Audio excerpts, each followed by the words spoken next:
जय हिंद। मैं खड़ा हूँ देश की राजधानी दिल्ली में और आज मैं आपको अपना सफ़र दिखाऊंगा जो कि राजधानी से शुरू होकर और राजधानी में ख़त्म होगी। जी हाँ, राजधानी से राजधानी तक का सफ़र, और वो भी जनता की राजधानी में। मैं राजधानी ट्रेन से नहीं जा रहा हूँ, लेकिन वो जो ट्रेन है बहुत ही महत्वपूर्ण है और बहुत ही ऐतिहासिक ट्रेन है। और जैसा कि जितना मेरा ख्याल है, ये पूरे हिंदुस्तान में एक लौती ऐसी ट्रेन है जिसको कि इतना महत्व प्राप्त है। जी हाँ, अब से कुछ ही देर के अंदर में मैं स्टेशन के अंदर में एंटर होने वाला हूँ और मैं आपको जनता की राजधानी से कुछ ही देर में आपको मैं इंट्रोड्यूस करा दूँगा। आपको पता चल जाएगा कि मैं किस ट्रेन की बात कर रहा हूँ। तो ये ट्रेन मुझे राजधानी से राजधानी लेके जाएगी और यहाँ पे मैं अपनी फैमिली के साथ में ट्रैवल कर रहा हूँ। ये मेरी वाइफ हैं, ये अभी तरफ थोड़ा देख लीजिए इधर में, अभी फ़ोन में बिज़ी हैं, ठीक है। और ये मेरी मम्मी है। मम्मी इधर देख लो थोड़ा। और मम्मी थोड़ा पता नहीं ये क्या है, ये क्या है, ये क्या है? ये भगवान जी हैं। इसमें मम्मी के कृष्ण भगवान जी हैं, बाल भगवान जी, और बाल भगवान जी के पूरे खाने पीने की व्यवस्था है इसके अंदर में। ये कोई ऐसी वैसी टोकरी नहीं है। जैसे हमारी ट्रेन असाधारण नहीं है, वैसे ही ये टोकरी भी असाधारण नहीं है। इसके अंदर में कृष्ण भगवान जी बैठे हुए हैं और मम्मी का ऐसा विश्वास है कि जैसे जैसे मम्मी का अपना पूरा दिन चल रहा होता है तो मम्मी इनको खाना खिलाती हैं, भोग लगाती हैं और भगवान खाते भी हैं। पूरी व्यवस्था है, पानी, गंगा जल, क्या कहते हैं उनका प्रसाद, एवरीथिंग। सांस लेने का भी पूरा इंतजाम है भगवान जी का। ठंड ना लग जाए उसके लिए स्वेटर भी होगा, है ना? ठीक है। तो दोस्तों, कृष्ण भगवान के साथ में और अपनी पूरी फैमिली के साथ में मैं आपको अब से कुछ ही देर में प्लेटफॉर्म नंबर 16 के अंदर मैं आपको ले जाने वाला हूं। और जैसे कि मैं आपको दिखा देना चाहता हूं, ये हमारा देश की थोड़ी सी बदलती हुई तस्वीर आपको दिखाना चाहता हूं। ये देखिए, ये नई दिल्ली का रेलवे स्टेशन है। मैं जब भी यहाँ पे आता हूँ ना, तो मुझे अपने ये ट्रेनों की जो आवाज़ है, इससे मुझे अपने गाँव की जो है ना खुशबू जो है, मुझे यहीं से जो है उसका एहसास होने लगता है। मैं बहुत ही बेसब्री से इंतज़ार कर रहा हूँ कि मैं कब स्टेशन के अंदर में एंटर करूँ। तो आइए चलते हैं प्लेटफॉर्म नंबर 16 की तरफ। तो इससे पहले कि मैं आपको अपने ट्रेन से इंट्रोड्यूस कराऊँ, मैं सबसे पहले आपको दिखाना चाहता हूँ इन खूबसूरत मधुबनी पेंटिंग्स के बारे में। जी हाँ, ये मधुबनी पेंटिंग्स हैं और आप देख सकते हैं ये पेंटिंग्स बिहार की संस्कृति को बिहार की संस्कृति को समझने में आपकी हेल्प करेंगे। मैं आपको बता दूं कि बिहार में जितने भी जो वहाँ पे जैसे कभी वहाँ पे शादी होती है, किसी बच्चे का जन्म होता है ना, इस प्रकार से जो सेलिब्रेशंस जो होते हैं, उन सेलिब्रेशंस को पेंटिंग्स की फॉर्म में जो है दीवारों पे उसको सजाया जाता है, ठीक है। ये मधुबनी पेंटिंग्स है। इसके बारे में थोड़ा अच्छे से मैं आपको बताऊंगा जब मैं ट्रेन के अंदर चला जाऊंगा, जब मैं ट्रेन में जर्नी कर रहा हूँगा। और सबसे पहले आप इन खूबसूरत पेंटिंग्स को देख लीजिए। इसके अंदर में आपको रामायण की तस्वीर भी कई बार दिखाई देगी। कई बार आप इसके अंदर में ऐसी पेंटिंग्स भी देखेंगे जिसके अंदर में जो शादी होता है, शादी के समारोह को लोग सेलिब्रेट कर रहे होंगे। और मैं आपको बता दूं, मेरी ट्रेन है संपूर्ण क्रांति एक्सप्रेस। जी हाँ, जनता की राजधानी संपूर्ण क्रांति। तो आज मैं इसी ट्रेन में ट्रैवल करने वाला हूँ और ये मेरी नज़र ने इन पेंटिंग से जा नहीं रही है। वैसे मैं आपको बता दूँ, जितनी खूबसूरत ये पेंटिंग है, और ये मधुबनी का नाम भी उतना ही मीठा है। मधु का मतलब होता है शहद, और बनी मतलब कि वन, यानी कि मधु का जो वन है, जंगल तो नहीं कह सकते हैं, मधु का जो वन है उसे बनता है मधुबनी। और यहाँ की जो भाषा है वो सच में बहुत मीठी है। आप कभी भी अगर किसी मधुबनी में अगर आप किसी से मिलें, वहाँ के किसी लोग से आप मिलें, तो आप जब उनकी भाषा को आप सुनेंगे ना, तो सच में उनकी भाषा में से शहद जो है ना वो टपकती रहती है। तो जैसा नाम है वैसे ही वहाँ की भाषा, बिल्कुल वैसी ही वहाँ की ये पेंटिंग है।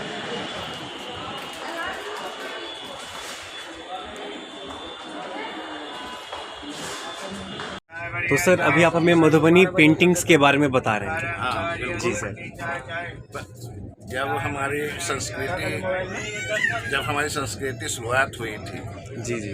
तो हमारे बड़े बुजुर्ग अपने घरों पे, पहले तो पेंटिंग का सिस्टम नहीं था, ब्रश नहीं थे, कलर नहीं था, तो लोग अपनी मिट्टी को गीला करके उससे अपनी आकृति बनाते थे।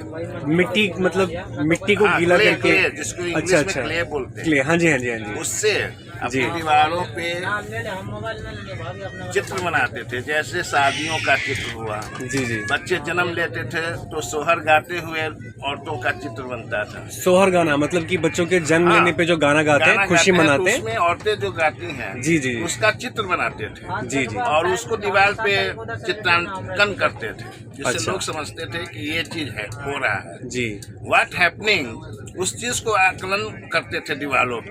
जी जी। तो वो चीज देख के लगता था कि बहुत अच्छा चीज है, लोग आकर्षित होते थे, यानी उनके दीवार पे ये चीज बना हुआ है। बारात आ रहे हैं तो बारात को कैसे रिसीव करते हैं, कहार आया तो डोली में औरत को, दुल्हन को कैसे बैठाते हैं, दूल्हे को कैसे उतारते हैं, पूजन कैसे करते हैं, ये सब चीजों की आकृतियां बना बना करके लोग अपने अपने दीवारों पे सजाते थे, जिसको आज नाम पड़ा है मधुबनी पेंटिंग।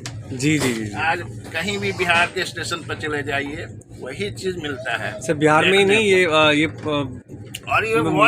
पूरे वर्ल्ड में ये फेमस हो चुका फेमस हो है। चुका है। बहुत सारे क्लोथ्स पे भी इसकी प्रिंट्स आने स्टार्ट हो गए। बिल्कुल। तो दोस्तों हम लोगों ने जो अपनी जर्नी है ये सिटिंग क्लास से स्टार्ट करी है।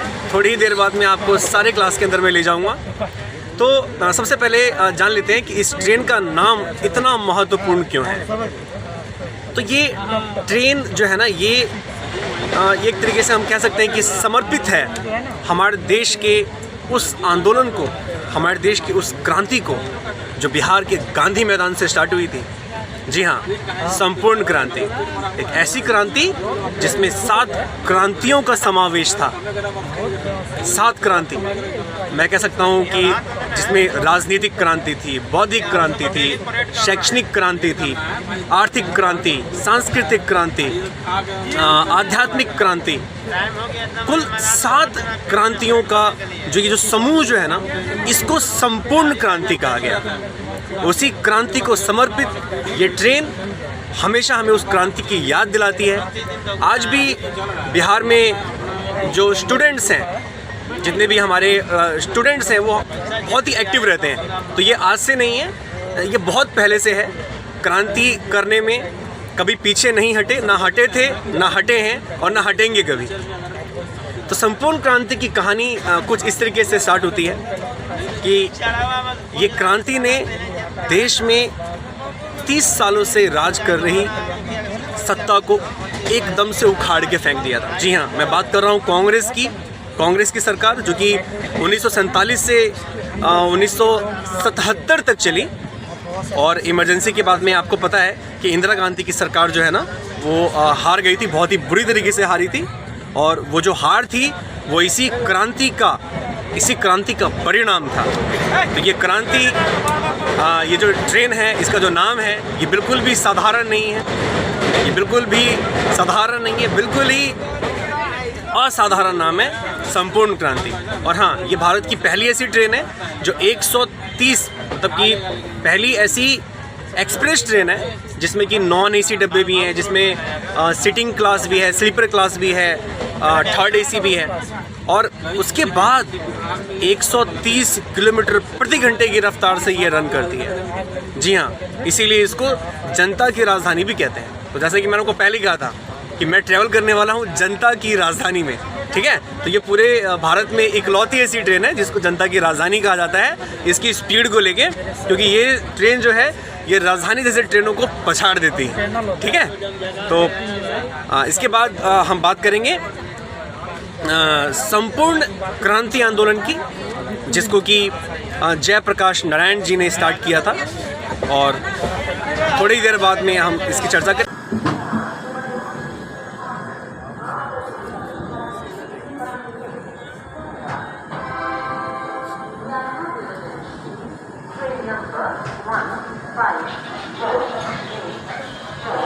महानंदा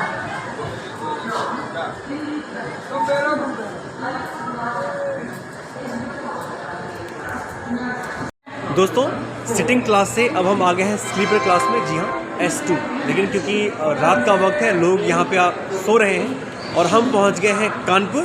जी हाँ, वो ऐतिहासिक धरती जहाँ पर नाना साहब ने अपने सिपाहियों के साथ अंग्रेज़ों को धूल चटाई थी। जी हाँ, सन 1857 की क्रांति में ये जो भूमि है ये अपना एक अपना अलग ही एक महत्वपूर्ण योगदान रखती है। ये बात अलग है कि सन 1857 की क्रांति सक्सेसफुल नहीं हो पाई, लेकिन नाना साहब के द्वारा जो क्रांति जो उन्होंने करी वो अपने आप में एक बहुत ही बड़े मायने रखती है। कि क्रांति ने लोगों को झिझोर के रखा, लोगों को जगाया और उनको ये एहसास दिलाया कि देश का आज़ाद होना कितना ज़रूरी है। और ये अपने आप में बहुत ही महत्वपूर्ण बात है। मैं खड़ा हूँ कानपुर में, गंगा नदी के तट के दक्षिण में ये शहर स्थित है जितनी मेरी जानकारी है, और इसे कानपुर के नाम से भी जाना जाता था कभी, और आज ये कानपुर है। और इसके बारे में मैं इतना ही कह सकता हूँ कि इसे प्रदेश की औद्योगिक राजधानी के नाम से जाना जाता है, जो कि लखनऊ से 80 किलोमीटर की दूरी पर स्थित है। BSF के जवान जो है हमारे साथ में मौजूद हैं, ये कानपुर उतर रहे हैं और सब लोग अभी, आप लोग सर कश्मीर से आए हैं सर? दिल्ली से आए हैं। अच्छा, दिल्ली से आ रहे हैं, कश्मीर से दिल्ली, फिर वहाँ से यहाँ, है ना? मैं सभी लोगों को तहे दिल से मैं जय हिंद कहना चाहता हूँ, क्योंकि ये वही हैं जो रात भर जगते हैं तो हम सो पाते हैं। 9 बजे टाइम बता रहा। तो अभी हम पहुँच गए हैं पंडित दीनदयाल उपाध्याय रेलवे स्टेशन, मुगल सराय का वही स्टेशन जहाँ पर पंडित दीनदयाल जी की अज्ञात तरीके से हत्या कर दी गई थी। ये स्टेशन उनको एक छोटी सी श्रद्धांजलि है आज के समय में।